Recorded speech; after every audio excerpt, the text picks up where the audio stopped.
Hey, Zion Landover, I'm wishing all of you a real happy Thanksgiving. I know some of you may wonder why I put the word real in front of Thanksgiving, because you truly can't be thankful unless you're honest about how you feel.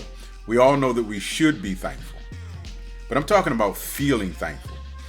And it simply sounds crazy to say you're not thankful for what's going on in the world right now. When you look at this Thanksgiving season, this is different. It's a stretch of our faith between the rise of COVID, new social distance restrictions, combined with the normal emotional lows that come with the winter season. It's almost dishonest. It can feel dishonest to be thankful. My kids have taught me about real Thanksgiving. Traditionally, before Thanksgiving dinner and Christmas, we will ask them to share just one thing that you're thankful for. And they learn to give us a textbook response like, I'm thankful for my family. Because honestly, it sounds odd to say I'm thankful for PlayStation. But the truth is, they're really too young to process gratitude. That's why one of the ways that God grows us up is by allowing us to lose some things. Loss has a way of making us more thankful for what we have, and it teaches us not to take things for granted. There are two words that can help us, help you, help me process what I consider to be conflicted feelings and cultivate real Thanksgiving. And the two words are but God. I'm not trying to throw out a cliche, but God is a turning point. I learned this from King David, the worshiper. In Psalm 100, he says, enter into his gates with thanksgiving and his courts with praise. Initially, I was like, well, how can you do that when you're just not feeling it? Honestly, it really can feel like there's nothing to be excited about. Like if Auntie is not bringing the banana pudding because, of social distance, then I'm really not excited about Thanksgiving.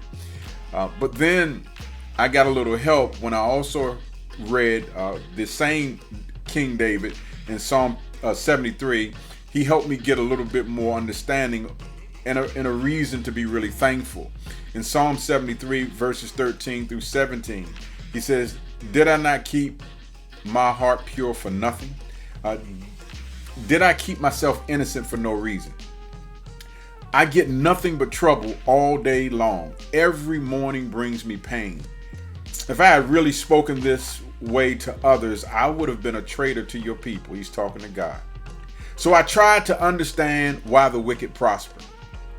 But what a difficult task that is. Then I went into your sanctuary, O God, and I finally understood the destiny of the wicked. I hope you caught that. David, for context, is just being honest about how it really feels to keep living right while people who live foul are prospering. And as soon as he went into the temple, he said, oh God, in verse 17, his perspective changed. He got an advance pay on his praise. Thanksgiving isn't circumstantial. In order to be really thankful in times like this, you need thankfulness to be tied to God's presence. That's what the temple is all about. It's not about the building.